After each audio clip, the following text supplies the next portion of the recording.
Looking for these better days. It is Thursday, September 18th. I'm Scott Seidenberg. Here's what you need to know to make today a better day. Thursday Night Football will kick off week 3 of the NFL season tonight.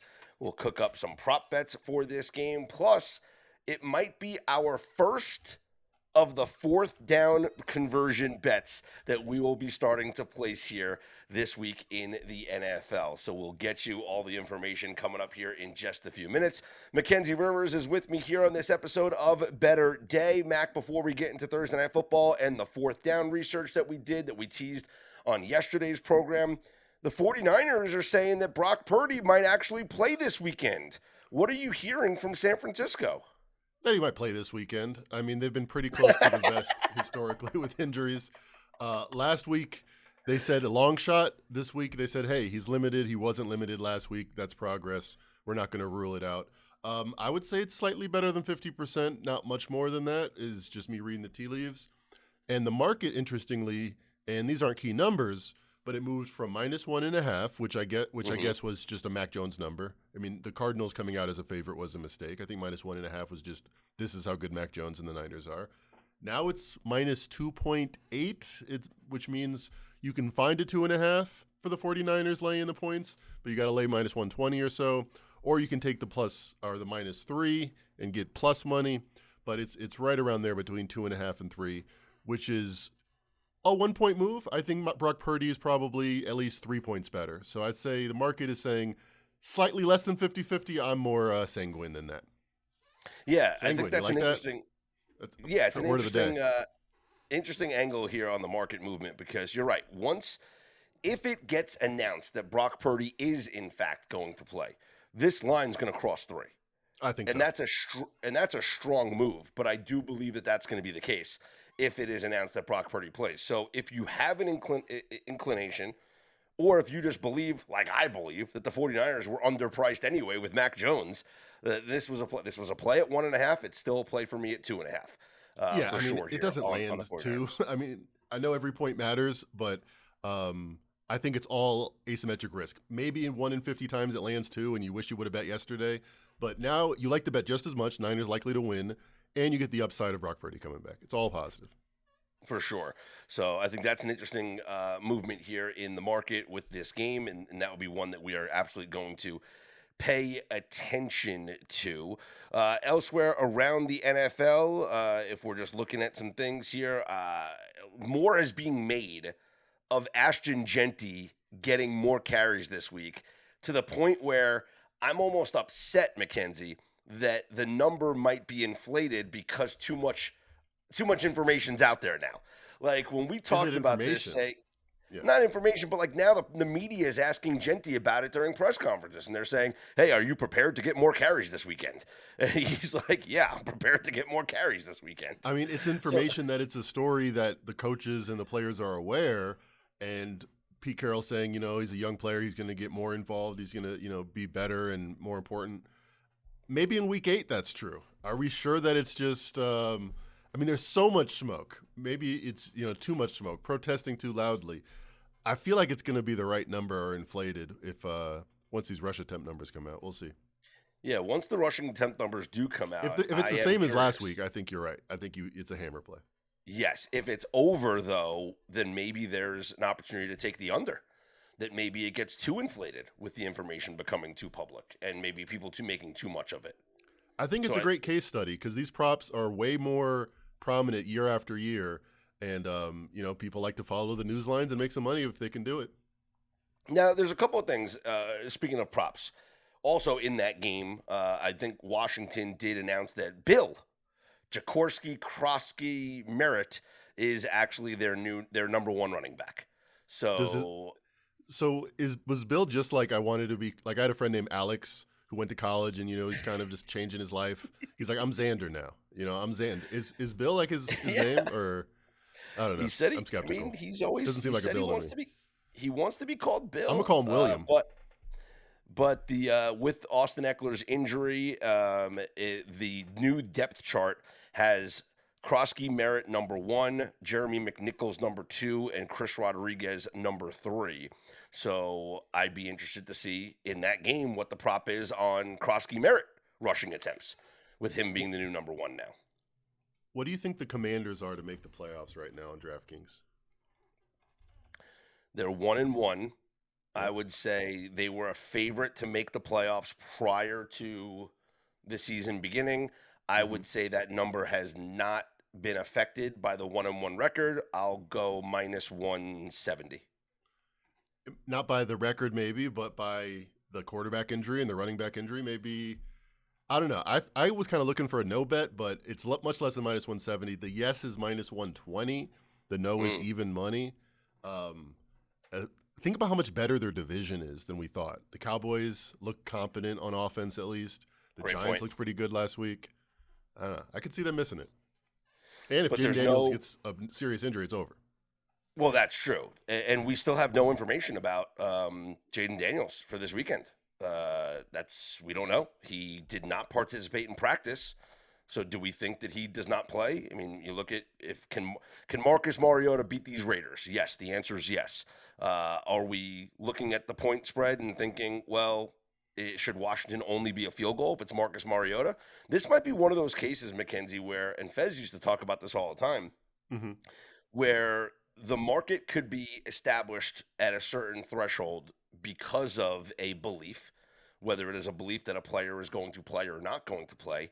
However, once the information becomes public and it is officially announced, there is another reaction in the market because the public will then come in and start betting. And so if this number is priced thinking that Marcus Mariota is the starting quarterback, once it becomes official, if Jaden Daniels is out, then the people are going to hit the Raiders +3, and this is going to go down even further. Yes, I was at the Westgate once when they announced that Russell Westbrook was going to the Houston Rockets. And I had $10 in my pocket, and I ran to the window, and I got 15-1, and by golly, the next day it was 12-1. The Rockets would win the whole thing. People love to have that value, even though, I mean, it's a futures ticket. Well, what value is it really?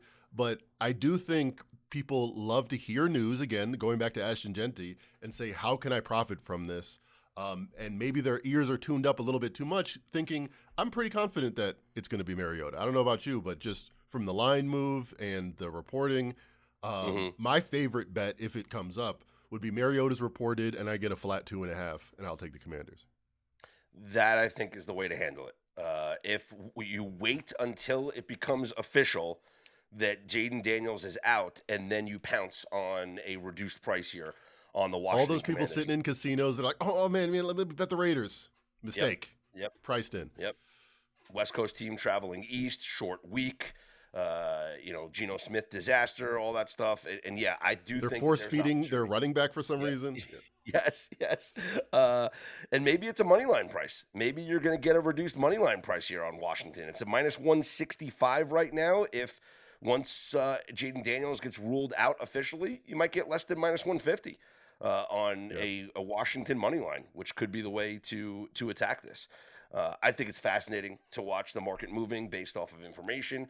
When it comes to props, this is something that I wanted to get out there because I think we're going to start to do more props here on the program, and then also just in the newsletter as well. We'll start to put more props out here on the website up on betterday.com because there's all these content creators out there, and I know that's sometimes viewed as a derogatory term, but no, I have a lot of respect for people that put content out. I really do. But there's a lot of content. Sometimes you want to walk and bet at the same time, and the fact that you're able to do that, we love to see it. Can you chew gum and tap the top of your head too? I cannot. That's why I'm working on my stomach Instagram and tap the top of your head. Wait, does this mean that I'm like coordinated by doing this? Like rubbing my stomach? No, I'm watching you on our Zoom here. Very impressive. No, but the content creators that I see on the internet that are talking about prop bets, the majority of the time, and it's probably 95% of the handicaps are just about the box score results. This player has gone over this number in 4 of his last 7 games. I call it the Joe House. This player has gone under this number in 5 of their last 9. And while that's useful information, It's also information that the sports books have, and they price the lines according to those trends. And so, yeah, it's cool to just say, I like this guy to go over his receiving yards because he's gone over in 4 of the last 5 games. Or I Yeah. like this pitcher to go under his strikeouts because he's gone under in his last 3 starts. Whatever. The sports books know this also. They're pricing these props accordingly. The way that you find edges in the prop markets are twofold. One, information, which is like we talked about with Ashton Genty, although that's starting to become more public. But let's Mhm. say it wasn't public. And let's say you had information because you follow all the Raiders beat reporters on Twitter, or maybe you Yeah. talk to somebody that covers You got the a beat on Raiders him. and they say, hey, in practice, they're really putting an emphasis here on running the football. Or I think the game plan, all the coaches are talking about it. There's going to be more runs, going to be more And runs. Well, you hear go fan ahead. bases that like are on top of this, like stuff that I'm not. Like that wide receiver in Jacksonville, the second year player had a bad game, had a drop. Like if I knew all the podcasts and heard all the interviews, I might know, all Mhm. right, they're really going to buy into him because of this, this, and this. Or I'd be like, all right, that was his last chance. Following these teams does have its advantages in that way. Yes, listen, I'm not bragging about this because it's very easy to play a player like Malik Neighbors going over, but my handicap on Malik Neighbors going over last week As a Giants guy, more of a Jets guy, but with a Giants guy too. as a New York guy. Yeah. It had to do with all the talk from Giants practice about the relationship between Malik Neighbors and Brian Daboll and Russell Wilson, and how there was going to be an emphasis on force feeding their number one guy to make sure that he was happy and satisfied. And that's what happened. And there was Yep. more of an emphasis on getting Malik Neighbors the football. So again, that's one way of handicapping these props. Is if you are locked into these teams, you find edges that maybe the betting markets aren't accounting for, because what the betting markets are doing is just pricing it according to history and Yeah. stats, and that's it. 7 out of the last 8, so we're going to move it 8 Yes. yards under because that what we think makes it 50-50. Correct. The other side of handicapping props is like what we did with our negatively correlated parlay on Caleb Williams, and that is understanding the game and Mm-hmm. understanding the way that teams play defense, the way that teams play offense, the strategies and things like that. Something, when Jared Smith comes on and does the pod with me here, he's great at watching the video and understanding defensive schemes and things like that. And that's where you can find edges that the market doesn't price in. And so the market sets, oh, Caleb Williams, we're going to put him at 20 and a half receptions. Okay. That's just a number based off of historical data. But when I tell you that, hey, Brian Flores is going to play back defensively, they're not going to pressure. If you look at the history with Brian Flores against Caleb Williams, when the Vikings played against the Bears, they blitzed at a lower rate than they did against any other team in the league. Why? Because they sat back and they said, he's not going to beat us deep. He's not going to throw to beat us. We're going to let him dink and dunk all over the field. And then you study Ben Johnson's offense and Jared Goff with the low A dot.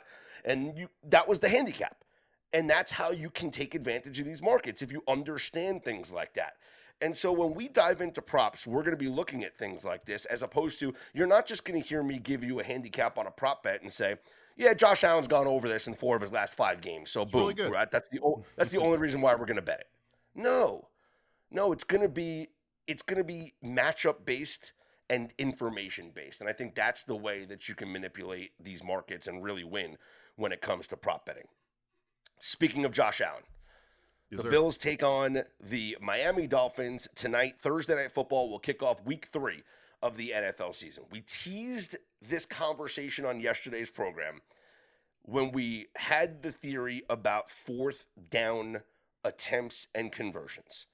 And we were searching throughout the betting markets for how can we bet 4th downs. Because we determined, and we looked at the data, teams are going for it now on 4th down at a Yep. much higher rate than historically. And there's a lot of factors for that, right? Longer field goals. Every time you don't have a possession, you're essentially giving up 3 points with the new kickoff rule, starting field position, all that stuff. Drives are at a premium. You got to get points. And so if you're at midfield or if you have a situation where you can get 1 yard or whatever, and the tush push, of course, which however long that lasts, teams are just going for it on fourth downs more. So how do we bet it? How do we take advantage of it? And the only thing that we have found so far, as I've scoured the internet for these bets, is the first drive market, which is up on DraftKings actually, and it is a fourth down conversion on the first drive. And so here are your odds for tonight. The Buffalo Bills to get a successful fourth down conversion on their first drive is plus 910. The Miami Dolphins to have a successful fourth down conversion on their first drive is plus 1140. Now, of course, these wouldn't be like full unit sized bets, but we're going to bet these. And we're going to bet them based off of the information and the research. And so, Mackenzie, you did a tremendous job of diving into not just the start of this season, but going back to last year as well, because last year was the first year of the new dynamic kickoff and things like that, to see how teams did on their first drives of the game. And so what have you seen from teams last year and the first 2 games this year on fourth downs on their first possessions? Yeah, and I also just wanted a bigger sample. It'd be tough to come here and say, well, because of 2 games, this is the bet we're going to make. But 20, 22 games like some of these higher-end teams does make sense. And again, it's just like I said yesterday, this is a crescendo. It is important to look at their most recent data because 5 years ago, it wasn't close to this. Even though 10 years ago, it wasn't even close to what it was 5 years ago. This is an increasing trend that we've seen a very big acceleration in the last 2 years. So what I've noticed is already the 9-1, at least according to this data, or rather, I should say, at least according to the last 2 years, is pretty interesting because there's been 395 there's been 469 decisions just by all teams. So yeah, from the start of last season, so all of last season and the first 2 weeks of this season, there has been 429 fourth downs on first possessions of the game for each team. Yes, all added up, and there's been 74 times that they've gone for it. So that's about, 1 in 7. So 1 in 9 we're getting from the Bills. I'll take that. However, if you look at that's attempts though. That's not conversions, right? True. All right. Okay. So that actually makes sense. I was thinking it was 9-1. All right. So less appealing than I thought a second ago. But still, so that's all right. So I'm not even impressed, not even attractive at that point. It's pretty much in line. You're about 1 in 7 to go for it, maybe 1 in 14 to get one. But the Buffalo Bills, however, have had 16 decisions. Meaning, they have 22 games, so 6 times they had no decision. They just scored a field goal or touchdown, or maybe it was a turnover, but there was no fourth down decision. 16 fourth down decisions, 7 times they went for it. You got to say if you're giving me pretty much 1 in 2 that I'm going to get an attempt, I'll take 9-1 that I get a conversion. So that's tomorrow's line for the Buffalo Bills versus Miami. You could argue because they're a big favorite, you have to back it off a little bit, but in that home rivalry game, I feel like it's at least consistent that they're going to stay as aggressive as they've been the last 2 years. So they've gone for it 7 times on their opening drives in the last 22 games. Is that what you're saying? Yes, and they only had 16 fourth downs, so it's not like wow. It's pretty much 1 in 2 times they have a fourth down, they've gone for it, which makes sense because their offense is so good. They get it to the 40, 30-yard line where these decisions are more prominent. They're not number 1, they're number 2 in fourth down attempts per first drive. Right above them is the Commanders and also the Chiefs, who've gone on it a million times this year, are right there about 40% on average. Those 3 teams go for it when they have the decision in the first drive of the game. That's fascinating. The Bills, it makes sense. And a lot of teams have not gone for it. A lot of teams have 0 attempts. Like, surprisingly, you talked about the tush push. The Philadelphia Eagles, 16 decisions, 0 times they've gone for it. You got to wonder if they're working that offensive line into the game or if they're just Not as I mean, we saw them end a lot of games with it, but the beginning of the game, if Or you see this market, not as appealing. Yeah, or it could just be because they're doing the tush push on third down and they're not getting the fourth downs on that that's opening true. drive. That counts. So Yeah. and when they do get the fourth downs on the opening drives, it's fourth and long and it's a punt situation or a field goal situation or something like that. So So here are the 5 teams that have 0 fourth down attempts on their first drive. Chargers, kind of interesting, I think. Chargers, Patriots, Eagles, Steelers, and Titans. So Steelers, Titans, a little bit more of that old school vibe, at least to begin the game, you would think. like the take and so and what I thought was interesting is that Cleveland this year has 2 fourth down conversions on their opening drives. That actually happened. They had 2 on the same drive. You Yep. see, like this Against the doesn't Bengals just week 1. So yes first against drive the of the Bengals season. and We're going for it, baby. yes, the first drive of the season they actually went for it 2 times on fourth downs and converted twice. One of those was a fourth and goal at the 1. Now I think this is another way that we can handicap whether or not a team is going to accomplish this bet or not. Is that it doesn't have to be just a fourth down at midfield that they're going for it. A fourth and goal is a successful fourth down conversion. And Of so course. we can look at matchups, and the reason why I think the Dolphins are appealing tonight is because you have a heavy underdog in the Miami Dolphins that is going on the road on a Thursday night against the heavily favored Buffalo Bills. You know that kicking field goals It's not is going to be enough. not going Yep. to win you a football game against the Buffalo Bills. Miami And so Dolphins they've had 19 games. They've gone for it 3 times. So they're 21%. And 14 times they had the decision. but let's say They're one of the more aggressive teams. So let's say the Dolphins get down there into the red zone and it's fourth and goal at the 4-yard line. I don't think Mike McDaniel's kicking a field goal. Come on. He's going to be a coordinator next year. What is he laying up for? Exactly. And so I think when it comes to these, like here's the bets that I would make in week number 1 that are just based off of your opponent and the coach and the situation. Number 1 is the Miami Dolphins.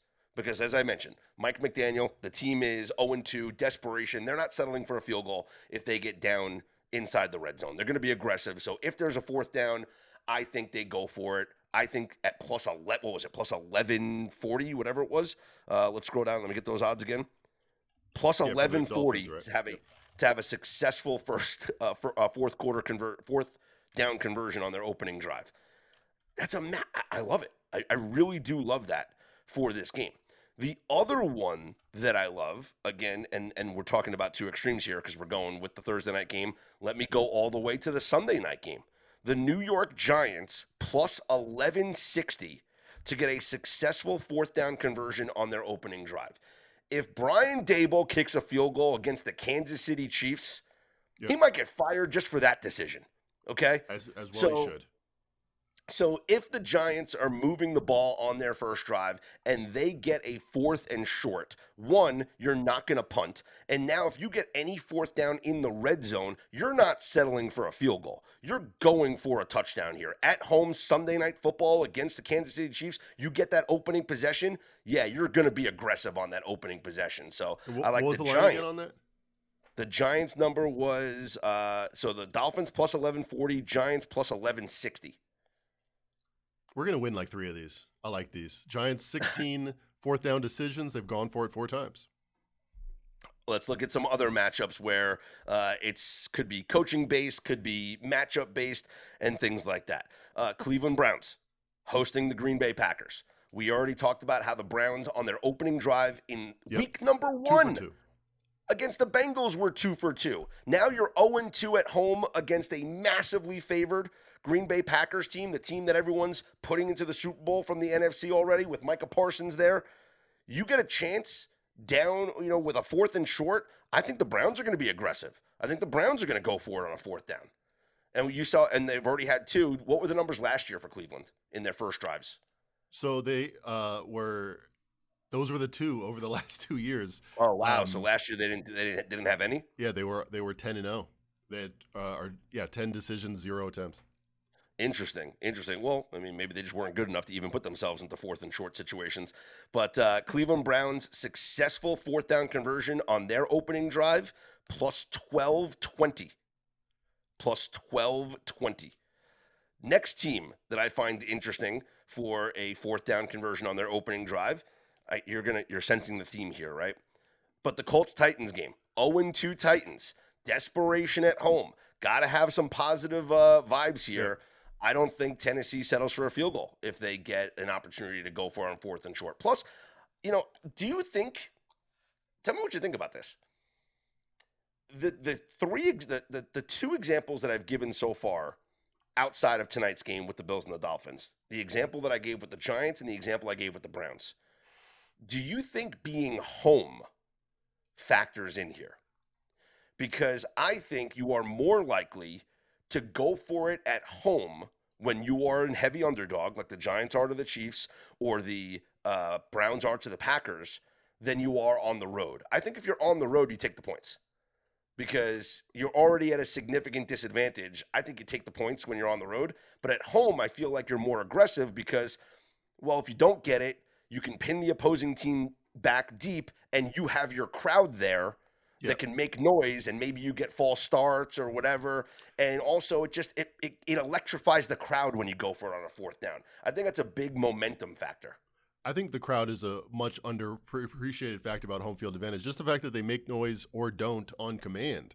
The number one scoring season of the last, as far as this data goes, since the last 20 years, was the COVID season because there were no fans and you could organize everything, whether on offense or defense, like you draw it up in 7-on-7 drills. You're not going to feel comfortable, especially when you're giving the crowd an excuse to go crazy at the beginning of the game, going for it on fourth down. So I'll be interested in what the numbers say. I'd be surprised if it's not a major, much more likely at home. So again, Bills plus 910. I like it. And like I said, that aspect of it where you are – if you, like, let's say it's in the red zone and like it's fourth and goal from the 2 or something like that, and you don't get it, you're pinning the opposing team back with your home crowd now making noise with the false starts and all that possibility. Like, think about how loud a home crowd gets when a team is pinned back towards their own end zone. A road team might be happy with the punt in that situation. Like, we didn't turn it over. We got 3 yards. Like, you're getting the ball back, post haste. Yeah, or like I said, a road team might just be happy to take the points. Hey, let's kick a field goal, successful drive, and good job. We got points on our opening drive. Whereas the home team saying, hey, we can gamble a little bit because we still feel like we have the crowd behind us. Let's get the crowd involved early. Last thing, the Giants want is for their fans to start booing when they roll out the kicker there on a fourth and goal from the 5-yard line. You think this is Russell Wilson's last start? Because then, no, I don't think. He had a career. He had one of the best passing days of his career. They're going to be 0-3, though. They're going to be 0-3. That's when the questions start. All right, so maybe the Titans are at home against the Colts. Maybe the Titans. Last thing on the Titans, they have 0 attempts, 3 field goal attempts, and 10 punts on fourth down the last 2 years. All right, so maybe not the Titans here. Yeah. I don't think Eagles and Rams do it. I think Eagles and Rams is a game where both teams will take the points early. Jets and Bucks. The Jets are on the road. Do you think Aaron Glenn gets aggressive on their first drive if they have a fourth down situation, or does he take the points? Tyrod Taylor officially announced going to be the starter with Justin Fields still in concussion protocol. He strikes me as the most, lunch pail conservative, like not going to do anything risky type quarterback, Tyrod Taylor. And also, it just feels like he's a take the points kind of guy. Remember, they were down 20-0 against the Buffalo Bills last week, and he can't come back unless you start scoring points. Exactly. Well, hey, sometimes you just need to see the ball go through the hoop, right? Sometimes you just need to see a number other than 0 up on the scoreboard to give your team a little positivity on the sidelines. Other games, you got the Commanders and the Raiders. Maybe does Pete Carroll get aggressive here on the road on the first game? With Marcus Mariota, probably not. The Commanders, like I'm saying, he's going up against Marcus Mariota. I don't think he feels the need to be aggressive there. I think Pete Carroll would take the points in that spot. Falcons and Panthers, I don't have a feel for that game. Texans, Jaguars, I can't see anything there. Chargers, Broncos, nothing. Saints and Seahawks, no. Cowboys, Bears. This is where I think you could have something on the Bears. I think Ben Johnson would be aggressive here on their opening drive. I Yeah, think and they want points. we don't have any data on. That's why it's kind of more art than science. He's coached 2 Yep. games, but Yep. I do agree with you. Yeah. He seems like the And so aggressive that type. the Bears would be interesting, and then Lions-Ravens on Monday night. I don't think either team attempts a field goal, so that might be one. we might look for that next when we get to the Monday night episode. But for right now, I think my best bets are on the Giants to convert a 4th down on their opening drive. That's a Sunday night football game. The Browns to convert a 4th down on their opening drive. That's the Sunday early game. That's against the Packers. And for tonight, Thursday night football, the Miami Dolphins to convert a 4th down on their opening possession here against the Buffalo Bills. And once again, those odds for tonight's game is the Miami Dolphins plus 1140. Yes, to have a successful 4th down conversion on their first drive of the game. Confronting high credit card debt can feel scary. But the good news is, if you owe $10,000 or more in credit card debt, financial relief options are now available. National Debt Relief is currently offering debt relief designed to reduce what you owe, fast-tracking your way to being debt-free. If you qualify for debt relief, you may be able to pay back significantly less than what you owe and save thousands of dollars. Imagine only paying one low monthly program payment you can afford and saving money as you become debt-free. National Debt Relief has already helped bring debt relief to over 550,000 U.S. consumers, earning thousands of 5-star reviews and an A+ rating with the Better Business Bureau. You're stronger than your credit card debt. Take the first step and visit nationaldebtrelief.com to see what debt relief you qualify for.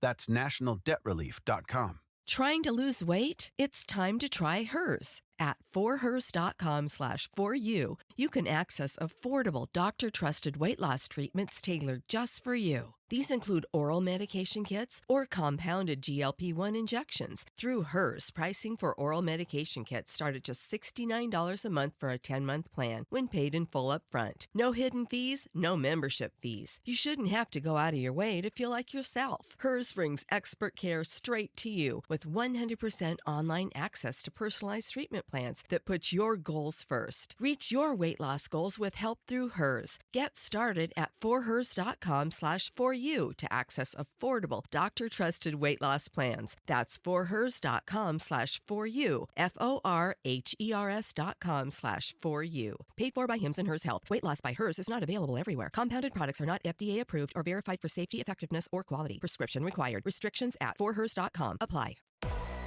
Let's talk about this game a little bit further for tonight, Mackenzie.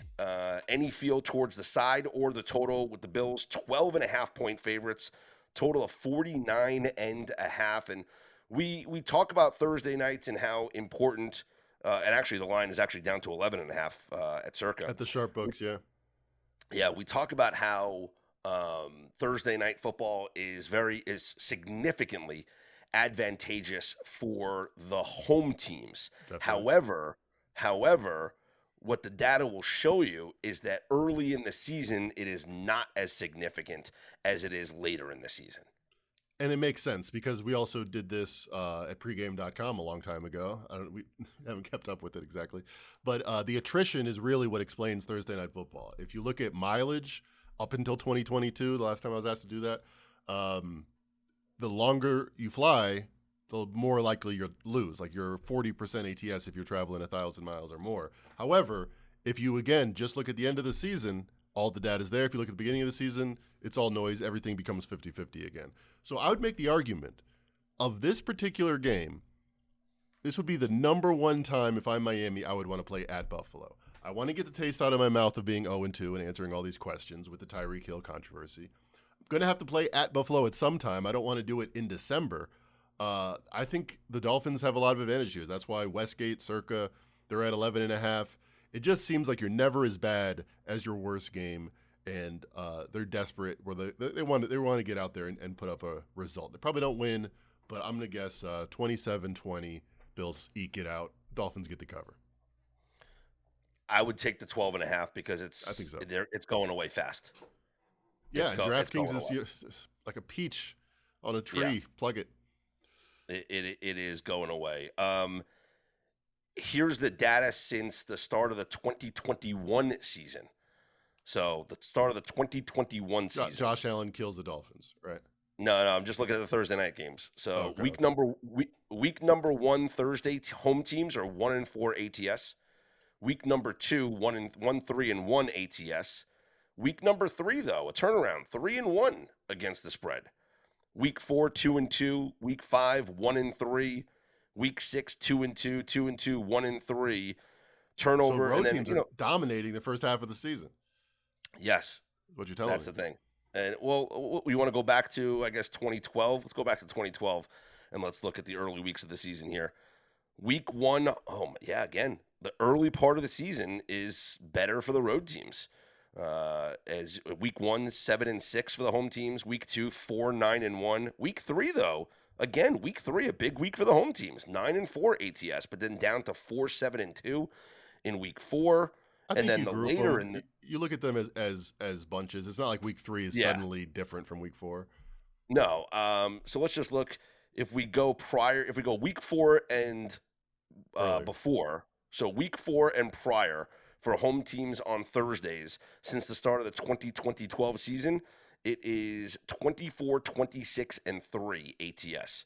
And then if we go week 5 and beyond, it is actually not that great. 88 and 86 too. So I think the whole Thursday night effect is largely priced in, but it seems to be slightly weaker in the early weeks, which makes sense. Yeah. I remember when I was a ball boy with the Broncos, they would come back from a preseason game. I know it's preseason, but they'd lift. They'd go lift. Like, you have a lot of energy at the beginning of the season that you would not do in December.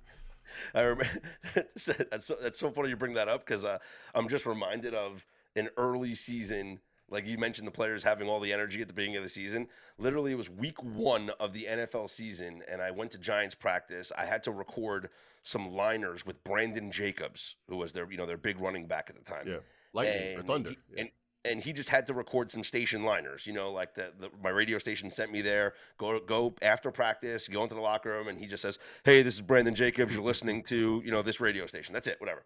Yeah. So practice is over. They literally just got done, and this is before they actually changed the rules with the amount of practice time that you can have and whatever. So these guys were still hitting each other, and they were still having a grueling practice. So practice ends, and I go in the locker room, and he's nowhere to be found.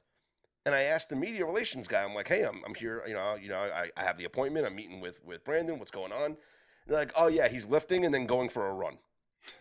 I'm like, practice just ended, and he's lifting and going for a run after that. And it's like, if this was week 9, I bet you practice is over. He's getting he's getting a meal and getting out of there. Absolutely.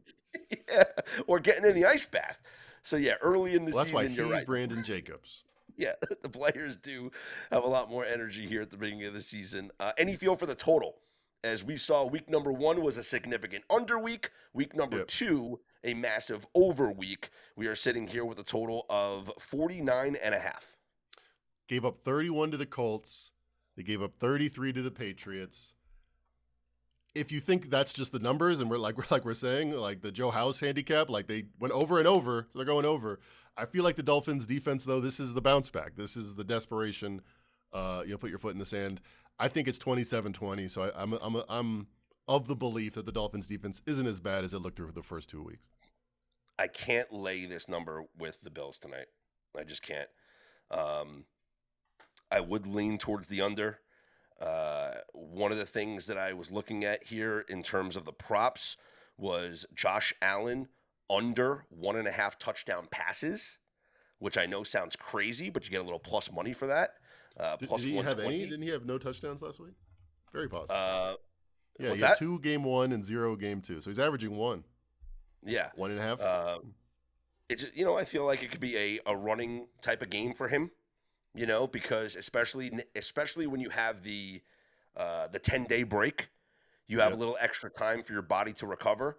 So if there was a game like last week against the Jets, you're thinking, hey, is Josh Allen going to push his body knowing that he has a short week? Well, the answer was kind of. Yeah. The answer was kind of, because he had 6 carries for 59 yards, but they really relied on James Cook. 21 carries for 132 yards against the Jets. Right. I think here against the Dolphins, we're going to see more. I think the better move here is to go Josh Allen attempts over with his runs. Because again, against the Jets, only 6 carries. Why? Preserving the body because of the Thursday night game coming up. Now that you have a 10-day break and a game next week against the Saints where, they could sit Josh Allen and win that game, I'd be looking at Josh Allen over rushing attempts tonight. And we're seeing that number listed here at 6.5. Give me the over, best bet for tonight, besides that 4th down conversion one, over 6.5 rushing attempts for Josh Allen at -109. Now, do you want to see what we can get here if we do a same game parlay? Yeah, I mean, I was just saying, I like all of these. I think it's a good pairing to have over rush attempts, under 1.5 touchdowns. I see both of those things happening. It seems very, very correlated, right? Okay, so let's take a look now at a same-game parlay opportunity courtesy of the FanDuel Sportsbook. And we're going to look at player passing touchdowns and go under 1.5 passing touchdowns for Bills quarterback Josh Allen. And then we are going to go with the rushing attempts here for Josh Allen, as we'll scroll down on the page and try and grab that for you here. They don't have it on the same game parlay tab. Okay, so you can't same game parlay the rushing attempts. No, they have passing touchdowns. They don't have rushing attempts. They have rushing yards. Okay. So I guess what do we like? It's already going to be a same game parlay, so we're going to have to get a little creative. I think rushing yards make sense, and I think you pair it with the Dolphins and the under in the game. A 14. Okay, so Josh Allen under 1.5 passing touchdowns parlayed with Josh Allen. We'll go with, we want over rushing yards. Well, I mean, unless it's 70, is it under 45? No, we can do. How about 30 or more? I like that. He's gonna get 30. Yeah. So now we're at plus 261. We'll do the Dolphins plus 11.5. And the under 49.5. That is plus 867 up on FanDuel. There we go. So you're 1-1, or did you win both of your Thursday nights same game parlays so far this year? We hit that was a Monday night opener. No. And you hit the Caleb Williams, right? The Caleb Williams one. That was a Thursday, right? Yeah, I guess so. Yeah. So that was week 2. All right. So we hit a couple of these. We cashed it. How about we forget about the under 49 and the Dolphins plus 11.5 and just do, I kind of like. Well, what is it? Plus 262? Plus 261 is just the base of Josh Allen over 30 rushing yards and under 1.5 passing touchdowns. And then if we add in Dolphins plus 11.5, it's plus 506. 260, 265 is essentially 2 minus 110 bets, right? So we're getting a really good number on the 30 rushing yards. And I think under 1.5 is about, it's a little better than even. I like it. Add the Dolphins plus 11.5, it's plus 506. Or if we it's don't 11.5? Yeah. I thought it was 12, obviously. So forget about the spread. Just do the under 49.5 as plus 458.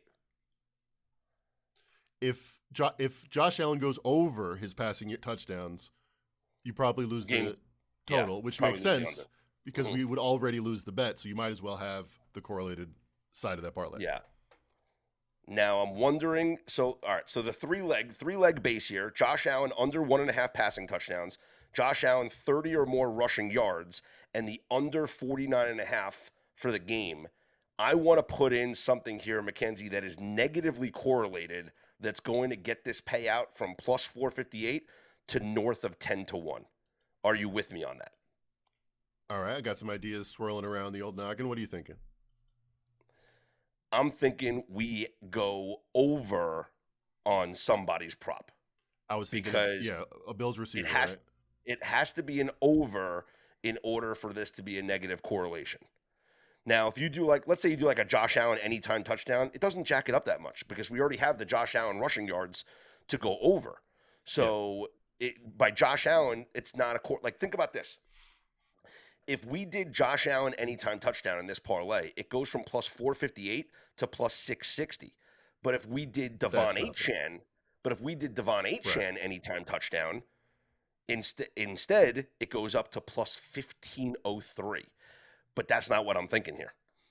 I'm thinking the way to get a huge negative correlation, because we're doing Josh Allen under 1.5 touchdown passes, I think we take a Bills player to score a touchdown, a Bills receiver. So is that too much threading the needle? It's threading. It's a bullseye.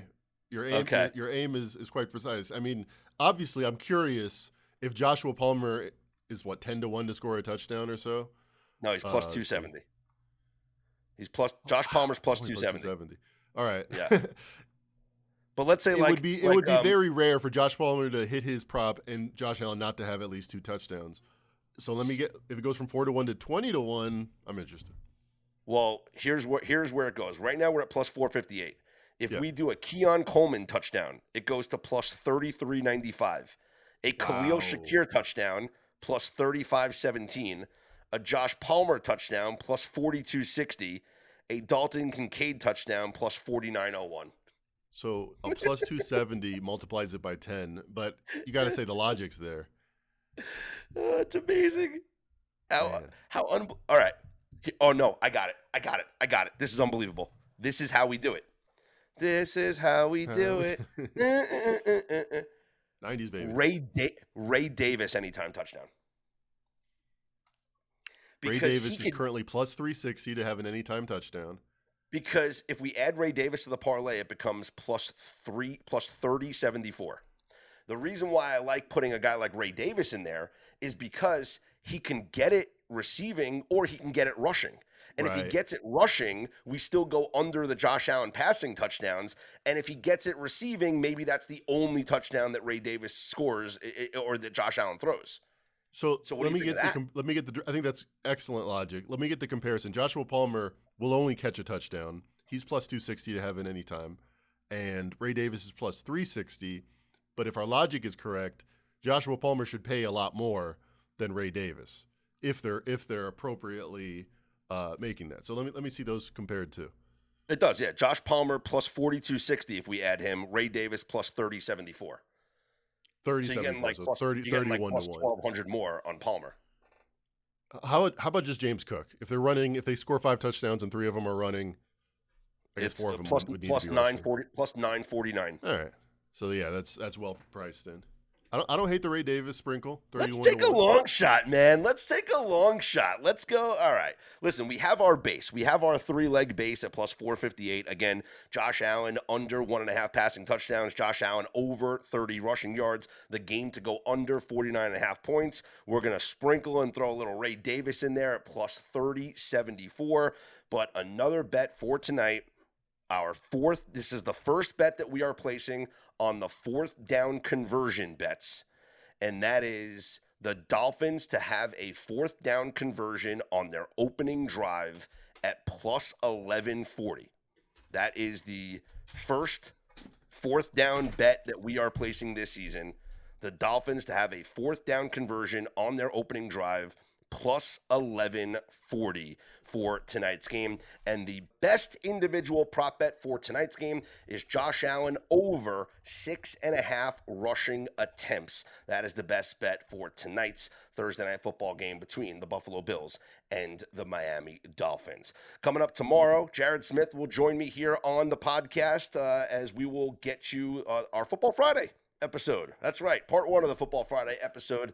And then, of course, part 2 of Football Friday comes out a little bit later on Friday afternoon, talking college football. So NFL in part 1, college football in part 2. And we'll get to all of the previews for the games coming up this weekend. You can follow Mackenzie on Twitter at MackinRivers. You can hit me up at Scott's On Air. And here's hoping you make today and every day a better day.